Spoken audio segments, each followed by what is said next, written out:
One of the questions that I get asked from my readers probably the most often is, would you ever consider doing a Percy Jackson type spin on Hindu mythology? And it's a great idea. Hindu mythology is amazing, but I didn't grow up with Hindu mythology the way I grew up with Greek, Roman, Egyptian, and Norse. I'm not an expert. Fortunately, Rashchachi is. She also knows how to write great books for kids. And that's really the whole point behind the new imprint that I'm trying to do with Disney, Rick Riordan Presents. I'm hoping to take my spotlight and shine it on other writers who are writing from their own cultures, their own mythologies, creating great middle grade fiction that we don't see enough in publishing. Now, the first book by Rush, Aru Shah and the End of Time, introduces us to Aru, who is a 7th grade girl. She lives with her mom, who is the curator of the Museum of Ancient Indian Art and Culture. They live at the museum. Aru has free run of the museum. She leads her own tours. She knows everything in all the rooms, all the artifacts. There's only one rule that her mom has. Never light the cursed lamp at the end of the Hall of the Gods. You can probably guess how that's going to work. Here's a little taste for you from the forthcoming book, Aru Shah and the End of Time. Aru had come to expect occasional visitors at the museum on the days they were closed. People seeking shelter from bad weather, people who wanted to express their concern in the gentlest possible way that the Museum of Ancient Indian Art and Culture honored the devil, or sometimes just the FedEx man. What she did not expect were 3 students from Augustus Day School. Aru experienced one of those elevator stopping too fast sensations.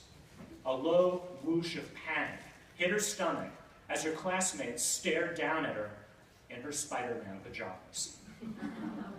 The first, Poppy Lopez, crossed her tan, freckled arms. Her brown hair was pulled back in a ballerina bun. The second, Burton Prater, was short and pale.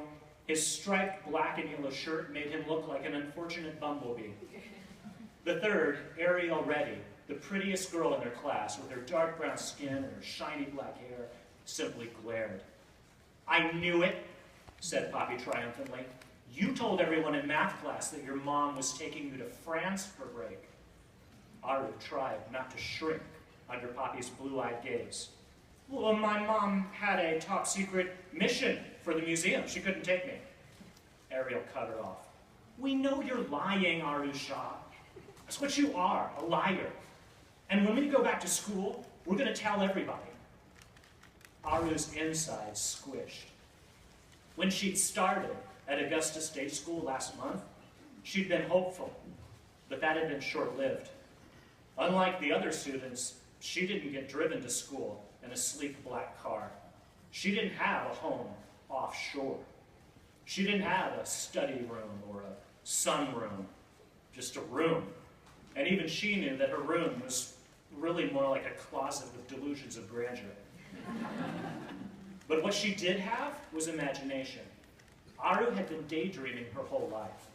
Every weekend, while she waited for her mom to come home, she would concoct some story. Her mom was a spy, an ousted princess, a sorceress. So, at Augustus Day School, whenever the kids asked, Aru told tales, like the one she told herself. She talked about cities she'd never visited, meals she'd never eaten. If she arrived with scuffed up shoes, that was because her old pair had been sent to Italy for repairs. And in that way, she had fit in. For a while, the lies had worked. But Aru had ruined everything. That day she was caught in the carpool line. Ariel had asked which car was hers. Aru pointed at one, and Ariel's smile turned thin. "That's funny, because that's my driver's car." Ariel was giving Aru that same sneer now. "You told us you have an elephant," said Poppy. Aru pointed at the stone elephant statue behind her. "I do." "You said you rescued it from India." Well, my mom salvaged it from a temple, which is fancy talk for rescue. And you said you had a cursed lamp, said Ariel. Aru saw the red light on Burton's phone, steady and unblinking. He was recording her. She panicked. What if the video went online?